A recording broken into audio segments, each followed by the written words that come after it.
Hola, hola, hola, my beautiful people. Welcome you to another video with me, yours truly, the butterfly. Yeah, thank you guys so much for your support. It's been overwhelming. For those of you who are new to my channel, thank you. Welcome, welcome, welcome. I hope you're gonna be here to stay. Do like, do subscribe, and share the video if you like it. Just watch the rest of the videos as well. If you are returning, thank you so much for your love, guys. Thank you. I didn't expect this, if I have to be honest. I really didn't, but I'm glad you chose to stay. So if I'm going to start shining bright like a diamond, it's the heat in the north, guys. It is so hot. Like, you'll be sweating I don't know how to even say it. But anyway, so I just want to have a conversation today, right? It's Mental Health Awareness Month, October that is. So I decided what better time for me to share my story, to share my journey with mental health. As you can tell from the title, I battle with depression myself. I experienced it firsthand. It is not an easy place to be. It is a dark place to be in. You need a lot of support. You need to talk it out. You need help. Basically, in one sentence, you need help. And I know that many people don't know where to seek their help. Many people don't have anyone that they feel like they can talk to. Many people, especially men even, they don't vocalize it. They just go through this whole season or period by themselves, and it is not right. It is not safe, actually, because we have very high suicidal rates out there, especially in men, with no reason, even, as in, like, they don't leave a note or whatever, so you don't even understand what's happening. And one thing I want people to understand with mental health is that it's not really something that you can blame someone for, or let me say, you don't judge someone unless you're in their shoes. And the other thing is, you don't necessarily have control over it. It's like, it's just a whole lot of emotions and feelings and imbalances going on, mental imbalances going on, that even you, when you want to get out, sometimes you can't. It's like you are in a pit, you want to get out, but you just can't. It's just difficult. So that's why sometimes we need someone to put down that rope for you to hang on, to just pull you up, or those stairs or that ladder or whatever. But I want whoever is experiencing this or has experienced it to know that it does not make you a weak person to seek for help. It does not make you a weak person to admit that you're going through depression. It does not make you abnormal, so to say. It's really something that happens to the better of us, to most of us, without even admitting it. Some people don't admit it. And I decided at that point, I had to admit it to myself for me to get help. It was a very, okay, let me just, yeah. So it was a very dark period for me. It was a time where I didn't even know who I could turn to at a time. I didn't, and it will be very weird for most people who are like, no, but you have so many people in your life who love you and support you and all these things. And it's true, you may have the whole world loving on you, but if something is not okay inside of you, until you fix that, it doesn't matter how. It's like being in a room full of people, like a crowd, and everybody's talking, and it's like, you know, it's loud and everything, and yet you may feel like you're alone. You may feel like you can't even hear other voices. It's like, it's just, man, I can't even put it in the right words. And yeah, so I don't want to get all technical, put statistics, or come from a medical point of view. I just want to share my story, and I hope someone out there will be able to get something from it, and most importantly, will be able to find the necessary help that they can, or at least try and recognize some of the things that can pinpoint you to know that, you know what, I need to get help, something is not okay. So for me, it took someone else pointing it out, because I was just thinking like, I'm just not fine, I'm just down, I'm sad about it, I'm going through a hard time. But I never really took it like I'm actually going through depression.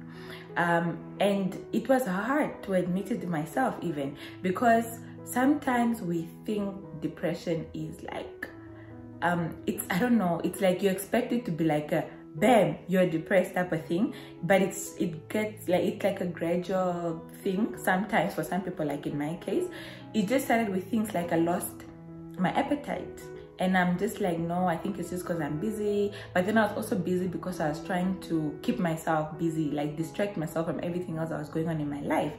And then it would be things like I'm not able to sleep well, so I'm just thinking, no, you know, I'm just overwhelmed. It's a very difficult time. You know, it was a very, very difficult time for me. One of the things, I was in a season where my fiance and I broke up, and then that would be a story for another day, most likely. So it was like so many other things. And I remember one of the things that I think people can easily break someone down is the comments that people make when you are in a difficult season of your life. I remember one of the things that broke me was a comment that someone, it's not even a friend actually, and it should have been irrelevant because the person is like irrelevant in my life, so to say, but because of the people that they included in their comment, it really, really affected me. I remember this particular person said, how do you expect her to know how to keep a relationship when she comes from a broken home? That's what they said. And I've never been ashamed of, I never even call it a broken home, because my home has been as whole as can be.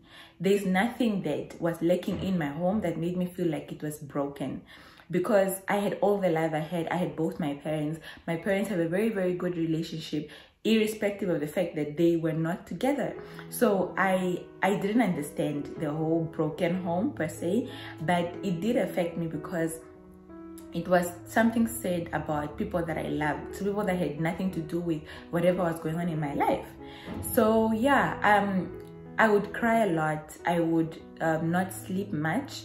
So those things were supposed to be telltale signs for me that, hey girl, something is not okay. You are depressed or whatever. But I was just like, no, I'm just down or whatever. I would force myself to eat because I was going through internship and I needed all the energy that was needed, obviously, to carry out my work. So I remember there was a time when I was in psychiatry. That's one of the rotations we go through in medicine, right? I had a lot of patients that were going through depression, a lot of patients that would come and they'll share their stories and they would cry. And I'm already an emotional person, so I would cry with them. And my friends that I was working with, they would be like, you know, Elena, you know, they just thought it was me being soft, but they didn't realize that some of the things, like maybe like the senior doctor was saying to this particular person, was speaking out to me. Ooh, we are not doing this. We are not doing this. Okay, no, we're not doing this. So she was talking to me in ways she didn't even realize where it was directed to me. Our psychiatrist, towards the end of my rotation, I was with him for like 2-3 weeks. So I was sitting next to him every single day. And because of the fact that I wasn't getting sleep, I was yawning a lot. And I tried to hide it, you know, things like that. I was always this bubbly, jolly Elena, but he picked it up. So towards the end of my rotation, he was asking me questions, and sorry guys, someone's coming for me. Okay, he was the one that made me more aware of the fact that I was going through depression. He spoke to me about it. He didn't even know that prior to that I had already tried taking some of the antidepressants, and then one of my friends that I was working with was like, he advised against it, because he was like, no, the dependency and things like that, because they knew my story. I spoke to them every single day. These two guys, shout out to Angel and Benjamin, like, I love those guys. So it was a very difficult time. I tried taking antidepressants. I tried exercising. Because I could never sleep, I really hope I'm not going in circles. I'm trying to just keep this as brief as possible, because I can ramble and ramble and ramble. So because I wasn't sleeping, every time I would go for the 5 a.m. was it 5 or 6? I don't remember what time that boot camp was. But I would not miss a session. But they just thought I was committed and, you know, like, yeah, maybe I want to lose weight. No, it's just because I read that exercise helps. and it does help. For most people it really helps, because obviously it releases all those good hormones that can help. But for me, it just felt like the good hormones were not coming. And the reason why I was always up at 5 was because I didn't sleep all night. It would be like 3 in the morning is when I'll fall asleep, but I'll be half asleep, and then I'll be up by 4, try to sleep another 30 minutes. It just wasn't working. I tried so many ways, so many methods. I would share because I'm trying to be as candid and honest as possible, but it's not something I would recommend anybody to do. So I generally am not a drinker. I don't drink. Like, I would say like I'm a social drinker if need be, né? But in that time I would try and drink to sleep.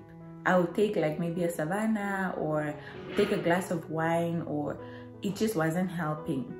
I would take painkillers. I wasn't in pain physically, but I would take painkillers because especially the ones that would have that drowsy effect, I'm not going to mention them, to make me sleep, but it wasn't helping. I remember I was staying at my dad's house, and my dad, being someone who is not like, he's a father man, like he may pick something up, but and if you don't come to him straight, he won't really say anything. So my dad never said anything, and for me that was easier because I didn't feel like I needed to explain myself. I wasn't being questioned. So it was a very dark season, and then I decided I need to get help. This was not okay. It was not healthy. It was one day, whew, man, it's not what I expected. It was one day when I was driving from, I think it was it was on Mberira to Ondangwa. I was crying so much that I couldn't even see anymore. I lost control of my car, and I almost had an accident. It was very scary, because in as much as I was going through that dark season, I didn't want to die. You know, I wasn't having suicidal thoughts or anything of the sort. I was just low. I was not myself. I didn't have it's like I lost my meaning to life, yet I still wanted to live. I don't know if that makes sense. So one of my aunts, she's a counselor, I think that's the word, ne? For Moshakati Meshatona. I used to spend a lot of time on the phone with her. She really helped me, because she's also a born-again Christian, so she tried to also help me towards that spiritual side of life. I decided to seek a psychologist. I went to Windhoek, and a friend of mine had referred me to Dr. Mberira. She's a psychologist in Windhoek. I'll put her contact details somewhere up there. So she helped me through my journey. And she helped me so much so that even when I was in the north, she was doing phone consults with me. I could call her, I would make an appointment, call her, and yeah. So I would get to work smiling and being bubbly and happy and jolly, you know, my usual self. But that moment after I just got out of my car crying. And I even remember someone very close to me was like, apparently something about me having a Jesus complex or something like that, or thinking my life is perfect, or I don't remember, something of the sort, something of the nature. And I remember that day just sitting in my car, and I actually laughed about it, because I'm like, if only he knew. But anyways, without getting into so many details, because I really don't want to get overly emotional, it was a dark season for me. I sought help with a psychologist, and she really helped. I think it wasn't until when I decided to really just open up to my mom and speak up my heart, like share my heart with my mom, that I began my journey to healing. So it's not an easy thing. It's not an easy time to be. It's very difficult. Sometimes people won't even understand your journey or what you're going through, but also you have to remember that it's your journey, it's your story. Not everybody has to understand it. So I had to walk my journey with a psychologist, It's not an easy thing, but I do remember someone trying to shame me for it. It was one of their gossip topics where they're like, do you know that she's even seeing a psychologist? But the way it was said, or at least the way it was conveyed to me, it was in a way that they were trying to shame me for going to see a therapist, for seeking help, which I didn't understand because I don't know what is supposed to be wrong with that. But then again, it took months and months and months of their story of, oh, she's even seeing a therapist, she's even seeing a psychologist, that I started having some of those very people would contact me and ask me for who's my psychologist, or who do I know of any psychologists in the north that they can go to. Some would want to try and share their stories with me so I can refer them to someone. And me being the person I am, I shared willingly. I never even disclosed any of their names or any of their stories. I just did my part and I helped them because I know what kind of season or thing it is. But yeah, people will try and shame you for it. So in short, okay, no, it's not in short because we're already far into our video. But yeah, so I continued seeing my therapist, and then when my boyfriend and I got back together, we decided to go to, because he knew my story, he was willing to go with me to therapy. And I loved that because he supported me, and I think it was in that in those therapy sessions that we realized that there's more that we needed to go there for, in preparation obviously for our future relationship and things like that. And he also had to deal with things that he didn't realize that he needed to deal with, just because he was going to support me. And we continue going. We're married now. We continue going, and it has helped our marriage, has helped our relationship in so many ways. It's something that we will continue doing. It's something that we intend to continue doing. So I just want to say, for those that feel like you're in a dark place and you need someone to talk to, please seek the necessary help. It doesn't have to be a friend or a family member. If you feel like you don't have anyone that you trust, you can seek professional help. If you can't afford professional help, you can go to a pastor. You can go, doesn't have to be someone that is directly close to you. There are so many people that you can talk to, and I really advise that you do so. The other day, Swama, the life coach, she posted something about, I think, the difference with this: a counselor, a therapist, psychologist, a life coach. There's many different people that are trained for different things that can help you in your journey, depending on what you need. I'll share her post somewhere here so that you know that, okay, this is the kind of person that I need. Therapy, there's nothing to be ashamed of, guys, to be honest. I've made use of their services. I still make use of their services. I feel like I'm at a healthier and better place in my life now because of the help that I have sought. And I would advise each and every person, and you don't have to get to a dark place like where I was for you to go and seek the help. You really don't let it get that far. I remember one of the patients that we had, the things that they were going through and the things that the psychiatrist was advising them. It was like he was talking to us both in that room, but he didn't even realize it. Or maybe he did, because then obviously later on I knew that, it was revealed that he knew I was depressed. But it was like, you need that voice of reason from someone. You need that encouragement. You need to feel secure. You need a place that you know that you can open your heart and share your heart with no judgment whatsoever. So I will share, so after my partner and I decided to seek a therapist together, we went to a different one. We didn't go to the one that I was going to individually. We didn't go to Dr. Mberira anymore. We started going to Samantha. She was at Let's Talk Psychologists at the time, which you can still contact them and seek your own therapist there. There's so many others. There's John, I know I just know John and Samantha, let me not even lie. But I only used to go to Samantha, but now she has her own practice in, I think, Dorado now. I'm not sure, but I'll put her contact details as well.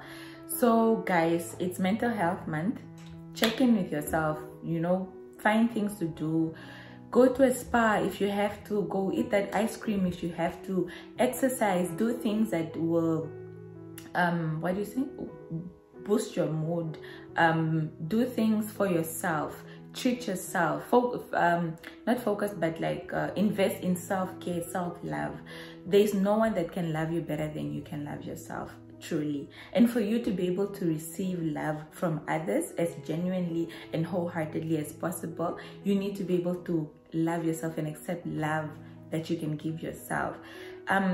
Many of times we want to blame external forces for things in our lives, or even just rely on external forces for our joy and our peace and our happiness.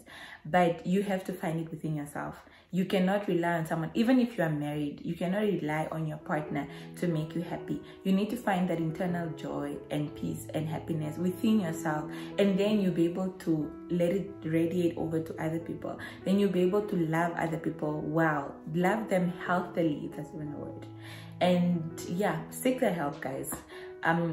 I don't want to know what could have happened to me had I had an accident that day, so to say. I don't want to know what could have happened to me if I hadn't seek the help that I needed. I don't even want to know. I don't even want to imagine.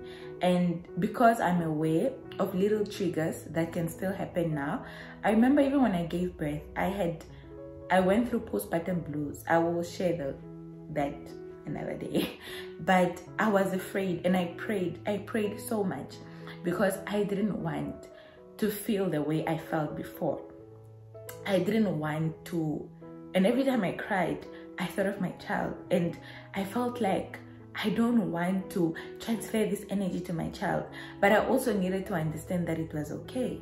Like, it happens, it's normal, you know? Oh man, why are we doing this? Why are we doing this? Why are we doing this? We are not doing this, guys. We are not. I know it's okay to cry. It's okay to cry. I know we're just not doing this. Not now. Not today. No. So yeah, I went through that whole season, but the video is not about that. So yeah, take care of yourselves, guys. I think I've rambled so much in this video, and I hope somehow, somewhere it made sense, and somehow, somewhere someone can find the necessary help from it. But yeah, that's my story. I did better with depression. I can't say it was the first time, but it was the darkest time. My hair started falling off. I cut off my hair, and I remember even then I would still have people comment on that and judge me and things like that. I remember someone once asked me why I cut off my hair, and I said I was just going through depression. I said it like in such a light way, and then we laughed it off, or they laughed, whatever. But I was serious, and I didn't cut it off because I was going through a life crisis where I just wanted to cut off my hair. But I had patches. I don't know if I'll find the picture so I can share, but I had patches all over my scalp, and my hair was just falling. So I decided, as a symbol of a fresh start, a healthier start, my mom and I decided she was gonna take me to a barber shop, and yeah, we just shaved it all off. Ever since then, I felt lighter because I've developed a healthier outlet. Even my partner, we used to go to couples therapy together, but there were times where if there was something going wrong in our relationship, even before we got married, he would go to Samantha first. Instead of anyone else, he goes to Samantha. We adjusted in therapy, and then we continued with our life as normal. So yeah, guys, take care of your mental health. Take care of your physical health. Take care of your spiritual health. Take care of yourself. It's really, really important. People love you. People need you. Don't let yourself be robbed of opportunities to better yourself and to improve. My child is crying, guys. I have to end this video. But yeah, thank you guys once again for your support. I'm sorry I've rambled so much, but I really just needed to share this. I needed this to speak to someone without having said too much, because I also don't want to give anyone ideas. I don't want anyone harming themselves. So yeah. So until the next time, thank you for liking, for sharing, for subscribing, and being a part of the Butterfly family. I love you. Till next time. Goodbye.